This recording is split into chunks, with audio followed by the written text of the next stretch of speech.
Good morning students, myself Jyoti Rathore, and here once again I just want to welcome all my dear students to the class of English. So children, in my previous video I have already started my poem The Lebanon Top. Now in this video I just try to complete the poem. As I told you, the poem is short enough. Very small poem it is, we can say, but you have to imagine the beauty of the poet, because reading prose, this is a different thing, and reading poem, that is a different thing. You have to imagine poet's imagination, okay, and this poem, even it is a nature poem, so you have to imagine that time period when he has written this poem. So the poem Lebanon Top. Introduction of the poem I had already taught you. Even poem also, few lines I had started. The first 3 lines were, the Lebanon top is still and silent, in the afternoon yellow September sunlight, a few leaves yellowing and the seeds falling. Okay, some special feature of this particular September month is shown here by the poet. The leaves are getting yellow in color, the leaves are falling down. Okay, and everywhere that yellowness is even observed. That freshness is observed. Yellow means it symbolizes something. Like we have seen different color. The reaction of that different colors are different reactions are there. Like black, when we see black, it means very dull. When we see white, it means pureness. In the same way, when yellow is seen, like in my previous video also I had told you that yellow means some kind of death-like appearance. Some silence, some death-like appearance is observed. So now my next lines of my poem is, that is, till the goldfinch comes with a twitching chirrup. Now you just have to imagine, okay, a small bird, a small goldfinch comes there. So what is the first reaction, what is the first movement that is done by this goldfinch? That is a twitching chirrup. She suddenly chirrups. That twitching chirrup she is giving. A suddenness, a startment at the branch end. And as she arrives there, what is the change? What change comes in the tree? That is a suddenness, a startment. And where it is? At the end of the branch. Okay, just imagine. Then sleek as a lizard and alert and abrupt. Okay, now this comparison is change here. The tree is standing, but now how the tree is behaving, it is behaving like a lizard. Now you just imagine how the lizard is moving, suddenly it is moving. In the same way the tree moves here. And what kind of movement? An alertness and abrupt. Abrupt meaning I have written for you, that is rapid. Clear? So rapid movement, that is seen, that is observed in the tree. She enters the thickness and the machine starter. Okay, the thick part of the tree she is entering, like a plane she comes here, and then that thick part she is entering. And as she enters there, what are the changes? This machine starts up. Now you just imagine, the tree was like a lizard also, the tree was like a machine also, it was having a very silent death-like appearance also. Lots of imagination that is given by the poet's mind towards the reader. So what are the changes in the machine which is starting up? Of chittering, tremor of wings and thrillings. Okay, the machine, the tree is simply like a machine which is waiting, which is standing. Sudden movement is there in the tree, and that movement in the form of chitterings. Clear? Chittering, children, meaning I have written to you, to make a chattering sound. Okay, suddenly that choo choo choo choo sound produced by that tree. Clear? By whom? Basically by the young ones of the bird and even this bird also. They are producing, but it is said that this machine is moving in this way.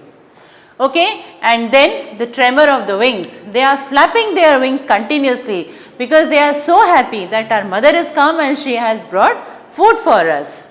And then thrillings. Clear? Thrillings also meaning, children, I have written for you to produce a chirruping sound. So this is all, these are the reactions which are done by the young ones as they had seen this mother bird.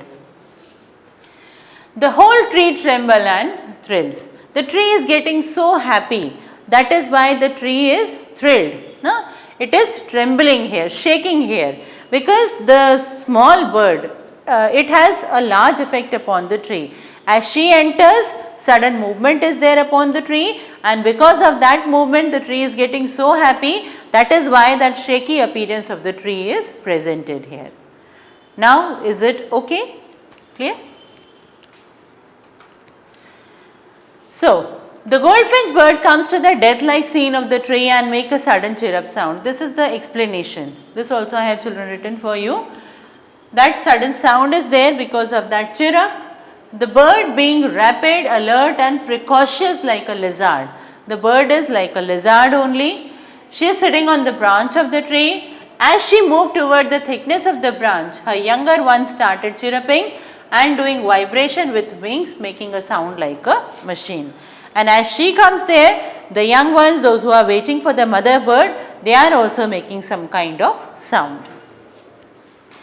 Because of the movement of the bird and the young one, the tree start to shake and thrill. And because of this altogether movement, we had seen the death-like tree is getting lifeful. Okay? Now, the poet has given two opposite scenarios of the tree first being a death-like. Okay? Now, again we just have to go back to the imagination of the poet. Okay? Before he is telling that the tree was simply a death-like structure.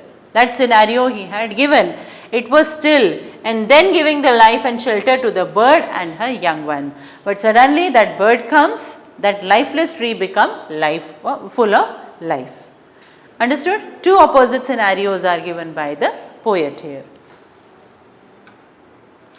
It is the engine of her family. She stoke it full and then float out to a branch end showing her bared face identity mask. Clear? Now see, some hard words are given to you. First one is flirts out. Flirts out means lead on to. Then stokes, to and fuel to the engine. Bared means triply. Clear? It is the engine of her family. We are talking about the bird, the mother bird and her young ones. This is the engine of her family. She stoke its full and then float out to a branch end. Stoke its full means as she arrived, she is giving food to the young ones. They are full of energy and then again she is leaving the tree. Showing her bared face identity mask. Bared means triply. No? Some kind of strips are there upon the face of this bird also. So, bared face identity mask. It is imagined by the poet that this mother bird, she is wearing some kind of mask. That bare face identity mask is shown by the mother bird. The labyrinth tree and the goldfinch bird is the engine of her family. Okay? This is the place where the mother bird and the young ones, they are living. She provides food to her young ones and moves to the other branch end. As she comes, she is providing them food. As she is going, so on the other end she is sitting. Her dark colored strip face is visible as her body is yellow color and hide behind the yellow leaves of the tree. Okay? So when she is moving here and there, because of the branches, some kind of strips are shown upon the mother bird. Clear all of you? So this is altogether an explanation. Then with the awry delicate whistle chirrup whispering, she launches away towards her infinite and the labyrinth subsided to empty. So again 2-3 hard words are there children. First one is awry. Awry means weird and strange. Clear? The second word is given over there, that is whistle chirrup. Gentle whispering like the chirruping of the bird. Subsides, that is diminished. Now let us come to this one. Then with the awry delicate whistle chirrup whispering. She is whispered here, no? Meaning producing some kind of sound, but that is very delicate sound. She launches away. As she is leaving the tree, as she is going back from the tree, that time again she is producing one sound. Towards the infinite, infinite means now towards the sky she is flying and flying and flying so high. And the labyrinth subsides to empty. As she left the tree, again the condition of the tree was silent. It is lifeless. After reaching the end of the branch, the bird makes a sweet chirruping sound just like whispering and fly away to the infinite sky. Now again she is going back to the sky, again she is producing a sound. And then It again make the Lebanon tree silent and death-like. As she left the tree, again the tree is silent. Okay, so one more imagination of the poet. Now children, all together this is our poem. I think so the poem I think so that all the things are clear to you. Now some literary devices are also there, because to create the beauty of the poets are using literary devices. That also I am going to tell you. First one is alliteration. In my previous poem also I told you the meaning of alliteration. See, some common devices are used by many of the poets, and that you have to learn, because in your 10th standard also you had seen, in your 9th standard also you had seen. Okay. So first one is alliteration. Alliteration means repetition of consonant sound at the beginning of two or more consecutive words. The instances of alliteration in the poem are as follows.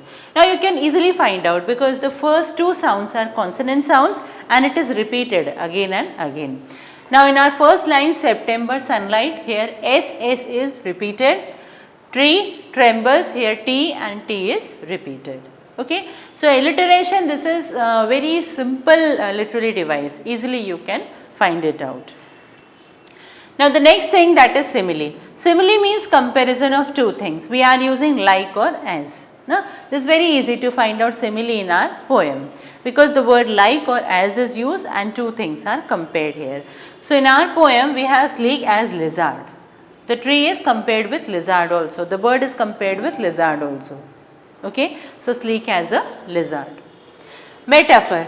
An indirect comparison between two things, generally quality is compared. In metaphor also children, we are comparing the things, but we are not using like or as. Like in simile we are directly comparing, but here we are indirectly comparing. Like here, she enters the thickness and a machine start up. The noise created by the movement of the bird is compared to the machine as a noise. Okay. As she is coming and she is making sound, that sound is compared with the machine. She is not a machine, but that machine sound is compared here. It is the engine of a family, showing bad face, identity, mask. Here in this lines also children, this metaphor, poetic device metaphor is used. Then personification, the attribution of personal nature characteristic to something non-human. The whole tree tremble and thrills. In personification, the non-living things are there, but we are imagining those non-living things as a living. No?